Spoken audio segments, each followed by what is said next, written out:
Right guys, so welcome to our first online lesson where we're going to be looking at coordinate geometry revision. Now we started this just before we went back to the Christmas break, so we're just going to go over the main points in coordinate geometry and particularly going over the main formula that we would have done in junior cert. Now before we start today guys, everyone should have their log tables open to page 18 and we're going to be revising the formula from page 18. So as we can see here, the coordinate geometry question says A is the coordinates 5, 4. So we know this is our x value and this is our y value. B is the coordinates -4, -2. And C is the coordinates 1, -3, are all the 3 points. Plot the points on the Cartesian plane. Now the Cartesian plane is really just referring to our x and our y axis, which you can see in this diagram here. Now, we have our x and our y axis, our x being our horizontal axis, our y being our vertical axis, and we're going to plot the points. A is 5, 4, so we go to 5 on our x axis and we go up to 4 on our y axis. We draw a dot and we label it A. Then we're going to plot the points for B, which is -4, -2. So we go to -4 on our x axis, go down to -2 on our y axis, and label it B. It's important that we label our points. C is 1, -3, so we're going to go to 1 on our x-axis, go down to -3 on our y-axis, draw our coordinate and label it C. And now we've plotted the points A, B and C on our x and our y plane. Okay, so the next part now that we're going to look at, it says to find AB. Now you'll see these two lines around it. In algebra would have been referred to as the modulus, always presuming that it's positive. In coordinate geometry, we also presume that it's positive because it stands for distance or length. So we're going to be using the second formula on page 18 for the distance formula.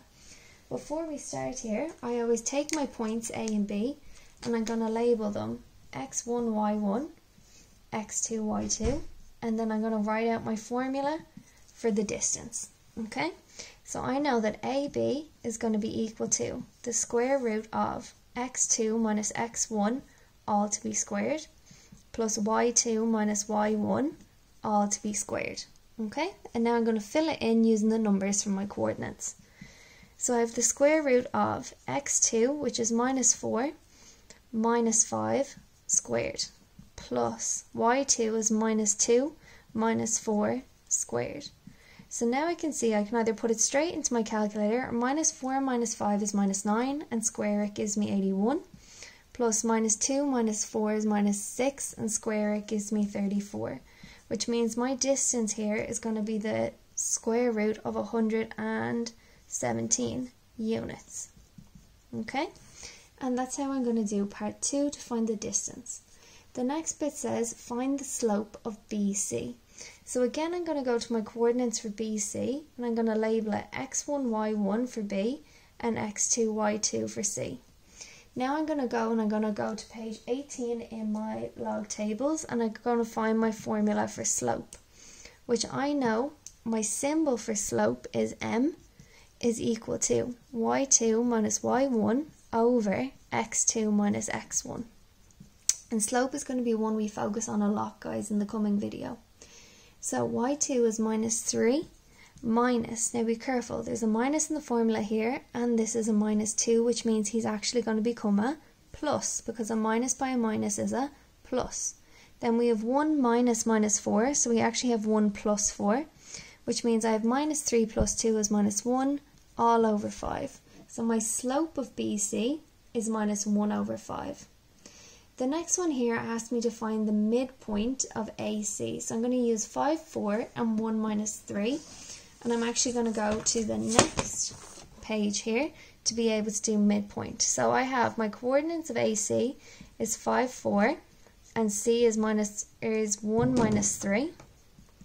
And I'm going to use my midpoint formula, which is capital M is equal to x1 plus x2 all over 2.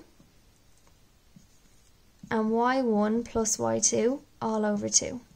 Okay, so again I should have labelled A and C as x1, y1, x2, y2, and now I'm going to fill them into my formula. So here now I'm going to have x1 is 5 plus 1 all over 2, 4 minus 3 all over 2, So I have 5 plus 1 gives me 6, 6 divided by 2 gives me 3, 4 minus 3 gives me 1, which leaves me with a half. And you can see our midpoint we write as coordinates. 3 is my x coordinate and a half is my y coordinate, which is part IV. Now going back to the question, part V says find the equation of the line BC.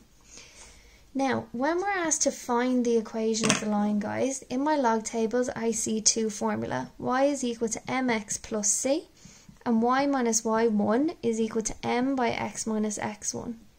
Now generally we use this guy when we're given the equation of the line because m stands for slope and c stands for my y-intercept. When we're asked to find the equation of the line, we tend to use this guy where we need to know one coordinate, x1, y1, and we need to know our slope of that line.